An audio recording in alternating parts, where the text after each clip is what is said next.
Hello everyone, Gews here with another video. This is the second video in the three-part series I am working on, going over my scaling for Doom. My last video set up the sort of rules these videos will follow, and how even back in the classic Doom games, the Doom guy is a universal powerhouse. That video went over the scaling of Doom guy back in the original Doom games and his time in the Arena Eternal in Quake 3. This video will be going over Doom guy during his time on the planet Argent D'Nur and when he finally becomes the legendary Doom Slayer in Doom 2016. First thing I want to go over with this video is the usage of author statements. Just like with everything in the Powerscaling community, there is a lot of contention when it comes to author statements. Some people think that author statements are completely infallible, and some think that they should never be used because they aren't published or verified by a production source. Here are my 2 cents on the matter. I think statements from authors can be used, but with extreme caution. Author statements are not perfect sources, and they can make mistakes that contradict the actual source material. What would make a valid Word of God statement is whether or not it is backed up in the media itself. To prove this point, I have 2 examples: a valid author statement and invalid author statement. Our first example is this one, where Hugo Martin confirms that Doom Guy can empower his weapons since he absorbed the UI Strengths demon, the thing that's inside the quad damage power-up in Doom 2016. Coming from Jacob. So we know the Slayer can absorb strength from his fallen enemies. So has he absorbed the ability to empower his weapons from the 2016 quad damage demon, UI Therax? I don't know how to say that. And does he use his ability at will so he can use his arsenal to fight ridiculous strong bosses? So the question is he absorbing strength from fallen enemies? I mean, that was in the fiction in 2016. Right. Yeah. I mean, I think he does. I mean, as much as it makes, I guess, fictional sense, but yeah. Right. But you got to balance the game, right? You can't just be like, this is squad, that squad, this is squad, thank you for all the energy, and done. Exactly. This is backed up in the source material, as in Doom Eternal, he was able to maim the icons into his handheld weapons, and generally has been killing Titans for a long time. This is despite the fact that lesser Titans are described as being so resilient that they are immune to conventional weaponry. He has also killed plenty of Cyberdemons in this Boris history, which aren't similar impervious to conventional weapons as seen in Doom 3 and Wolfenstein RPG. Now for an author statement that doesn't work, as it is contradicted by the source material. Here, Hugo Martin states that the Slayer used the Crucible to kill the Titan in Doom 2016 lore. When the Slayer took down the Titans, as everybody knows from 16 lore, he did it with his guns in his hands. His bare hands. He doesn't need an Atlan. And It wasn't in that sword. giant Atlan right there. This is contradicted, as the Titan fight takes place long after his fight in the fight with the Dreadnought in Argent D'Nur, where he initially used the Crucible. In the level Terrace Nabad, we see that the Crucible was still stuck in the Titan ever since then. The only exceptions to this that I could think of is what if the author statement in question is just inoffensive. Like, I don't think anyone's going to be riot over Alien X from Ben 10 having X-ray vision or something like that. But really, author statements that are held around by crazed fans tend to not be something small like that anyway. Also, to back up the weapon amplifying statement, some people have argued that it couldn't be the case couldn't be the case because the effects are temporary. That is true. If a person ingests it, they are essentially possessed by a UI Strengths demon for a short amount of time. But Doom Guy isn't just eating it, he is absorbing its power thanks to his ability to draw power from others. It is a completely different process that wouldn't have the same drawbacks, and the only reason why it isn't permanent is because of the game balance. Game balance, as said in the scan itself. Speaking of gameplay stuff, I've mentioned this in the previous video, but since we are moving on to the Doom games that actually care about telling a story, I feel the need to go over this. That being the usage of game mechanics. For some reason, there's a lot of contention on whether or not people should be going off the lore or what's shown in the game and power scaling a character, which I don't really get. Video games are pretty limited in what they can show off, as realistically, it can be extremely difficult to display the character's capabilities in game. It could break the immersion, style, or flow that developers want, hindering a game's sole purpose, which is entertainment. To back this point up, imagine what kind of game Doom Eternal, for instance, would be if you one-shot every normal enemy, you're physically incapable of taking damage, and you move so fast everything is just motionless to you. It would be a very different and boring game from the fast-paced, balls-to-the-wall game Doom Eternal is now. Doing anything that could show a character's in-lore power all the time in a game would be unreasonably difficult to manage when it comes to enjoyment. Not to mention the cash that would be needed to make a game like that. Even a game like Azura's Wrath, which is frequently compared to Doom and God of War, isn't safe from this, as in the cinematic button mashing parts of the game, he is shown to be capable of destroying dudes the size of planets, but in the actual gameplay, he can't break stone walls. Alongside that, lore can also give us crucial information that simple gameplay can't. Like, yeah, Dayoff would be just a dude in a suit if we ignore the context the lore gives us about him. I honestly can't really think of a way around this outside of illogical mental gymnastics or reading a page wrong. Like, of course you should be taking the lore, the actual story of a verse, to power scale it. So, lore always, fucking always, trumps gameplay. Now let's get into the actual power scaling. Despite the fact that this is the point where Doomguy finally becomes the Doom Slayer we all know and love, he doesn't have a lot of feats in this era. There's only one that is worth mentioning, but I'll get to that in a second. While this era lacks feats, we can solidly confirm that this early on Doom Slayer is much stronger than his time in the Arena Eternal due to three factors.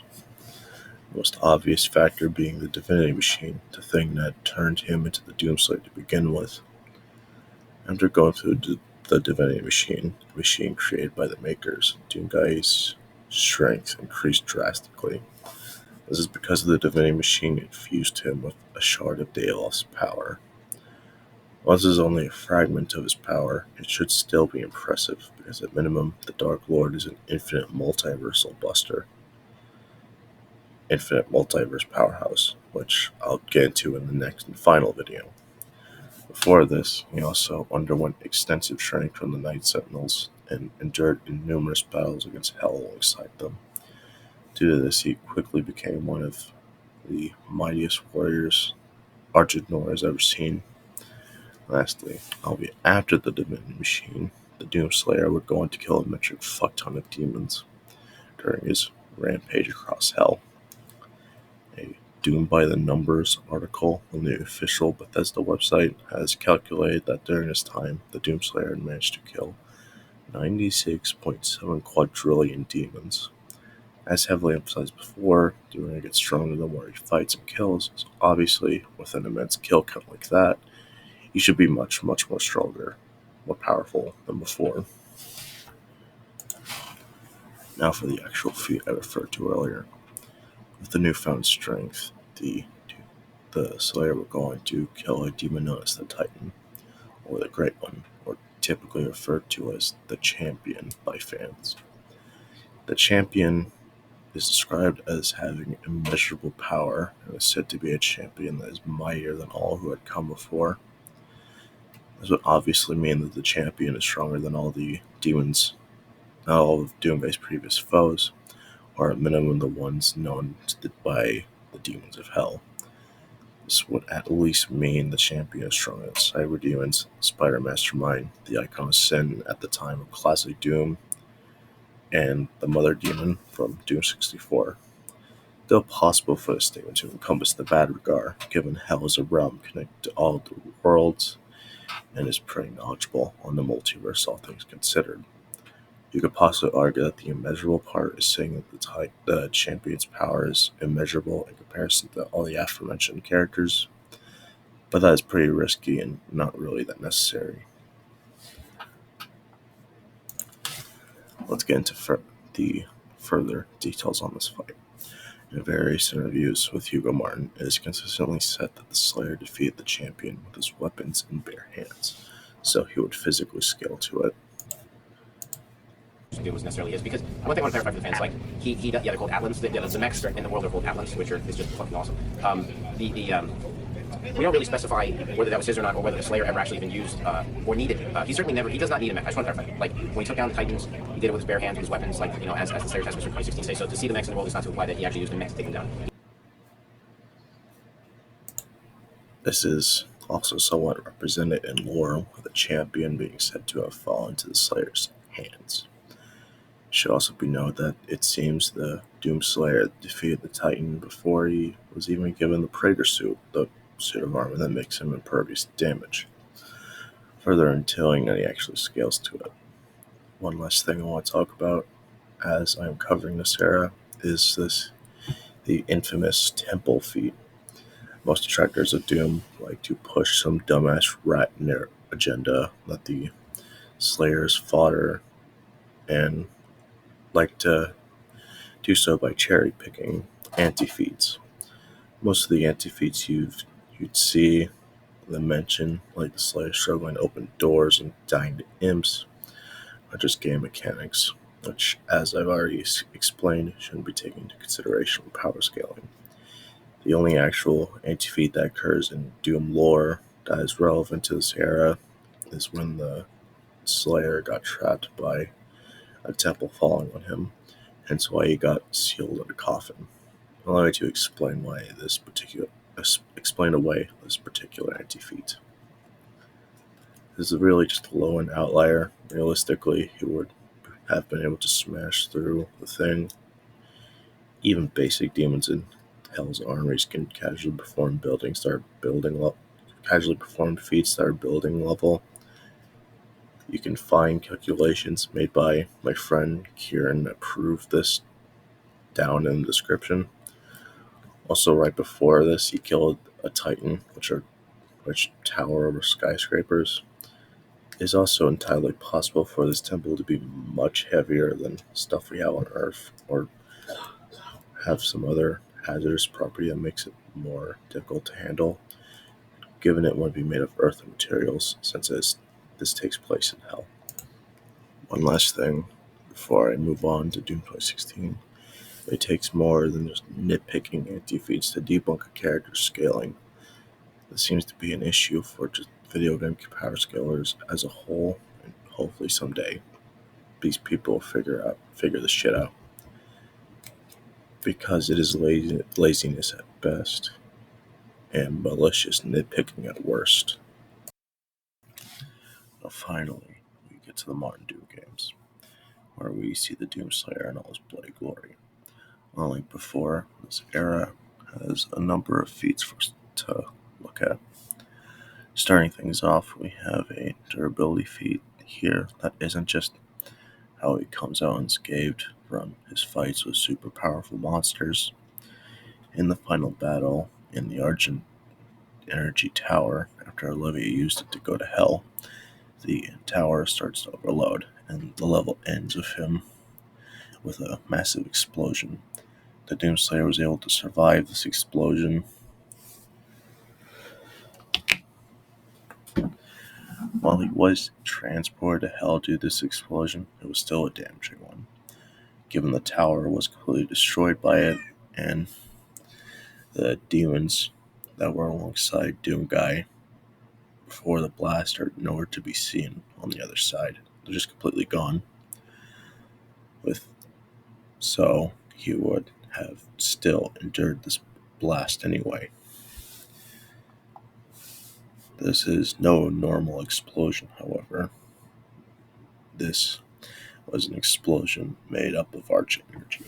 Argent energy is a power source that is described as endless and boundless, along with it being said to be capable of giving infinite power.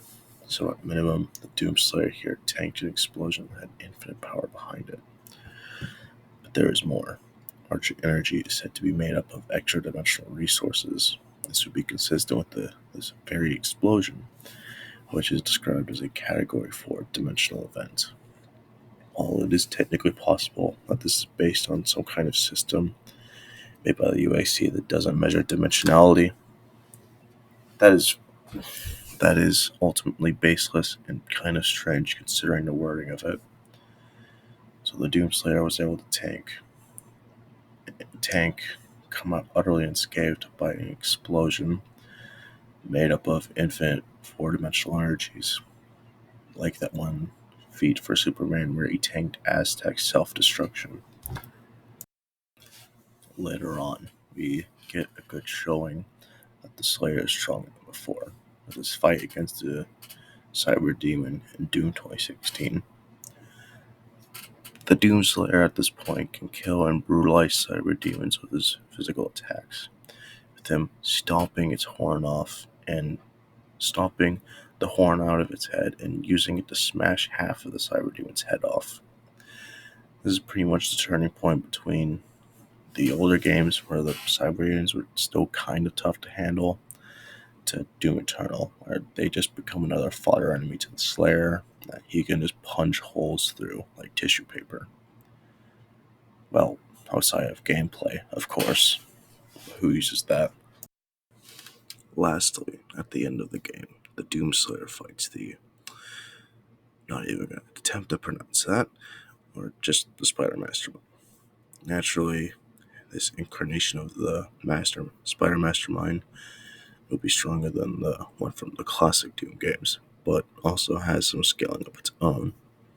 In its codex entry, it is described as a quote-unquote mighty god to rule over all other gods, along with having the general title of the Master. Unless this is the extremely fucking slim chance that this is referring to diplomacy with hell of all places, the Spider Mastermind would scale above all other gods present in the Idverse, with the exception of the Primevals, which are just their own whole league beyond any demon in hell. That would make her even stronger than the Vadrigar, which are absolute powerhouses in their own right, as detailed in the previous video. If you need a recap on that, they have full control over what is effectively a small multiverse of 8 fourth-dimensional infinite-sized universes, along with massively upscaling and creating lesser gods that can destroy 1,000 universes. Yet, upscaling this power, she was no match to the Doomslayer. That isn't it with this incarnation of the Slayer, however, as he made an appearance in Quake Champions, as implied back in my previous video. Along with all the other warriors present in that game, he was snatched across all of time and space, and trapped in the Dreamlands by the Vadrigar. So they fight each other eternally, all for the Vadrigar's amusement. This most likely takes place after the events of Doom 2016, which fits since we still have no idea what happened to Doomguy during that time. In the reveal trailer for Quake Champions, the Slayer is referred to as the best, as in the best warrior in the Dreamlands. This would mean that he scales above the other playable characters in the Dreamlands, which would include familiar faces like the Ranger from Quake, William from Wolfenstein, Visor, but also some new faces, the most relevant one being Scalebearer. Before he arrived in the Dreamlands, Scalebearer was out for this thing called the Fathom Orb, which is the power source of a race called the Melon, mainly used to perform a move known as Ghost Walk. Ghostwalk allows the user to temporarily phase into another plane that cannot be seen by others without special implants that increase their senses, like Visor. Scalebearer eventually succeeded in absorbing the Fathom Orb and can harness its power, boosting his physical capabilities. So he has the power of the whole Fathom Orb, which is absolutely massive on the inside. Inside it, it contains not only a universe, but several universes. We can tell this given universe is pluralized here. Not only that, but it also houses black cities that are described as having impossible angles from the perspective of 3D beings, at least. These cities can pretty easily / safely be put in fourth dimensional, given dimensionality relates to how many angles and / directions an object exists in, and these cities span across several universes, which are infinite-sized. Alongside this, Ghostwalk as an ability is described as extra-dimensional. While the power does involve the user slipping into another quote-unquote dimension, they aren't actually going anywhere. They aren't like leaving the place they are. They're just phasing into a plane that cannot be interacted with or seen through normal circumstances. So overall, Scalebearer has the power of several four-dimensional universes, making him low multiverse level, and the Doom Slayer would scale above him. That concludes this video. Like I said already, it was much shorter than the previous one, hopefully. But the next video will go back to the long bullshit because the next two areas are undeniably as most controversial. Whether or not it is actually warranted, I'll explain there. Last thing I want to talk about, back when I published the first episode of this trilogy, it was originally supposed to be a video going over the various abilities of Book Pennywise, but it was put on the burner because I am now more interested in Doom. Perhaps once the trilogy is done, I'll upload it. I know most people only watch my videos for my Doom scaling, but it would be appreciated if you gave my recent Dark Tower stuff a look. I think it is a genuinely interesting verse that hasn't received a proper analysis, especially here on YouTube. Enough shilling. Thanks for watching, and I'll see you whenever I make my next video. My lovely, lovely raging twinks.